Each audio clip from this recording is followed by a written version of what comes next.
Friends, હવે આપણે active voice પ્રમાણે પરફેક્ટ પાસ્ટ ટેન્સના ગુજરાતી વાક્યનું અંગ્રેજી વાક્ય બનાવતા શીખીશું.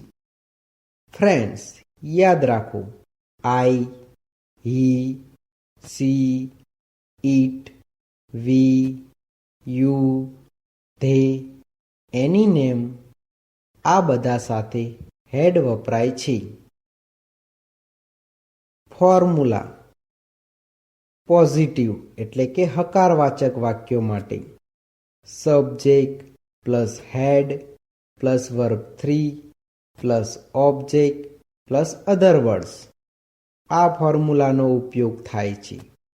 નેગેટિવ એટલે કે નકારવાચક વાક્યો માટે subject plus head plus not plus verb 3 plus object plus other words.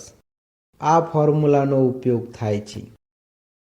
Interrogative એટલે કે પ્રશ્નાર્થક વાક્યો માટે head plus subject plus verb 3 plus object plus other words plus question mark.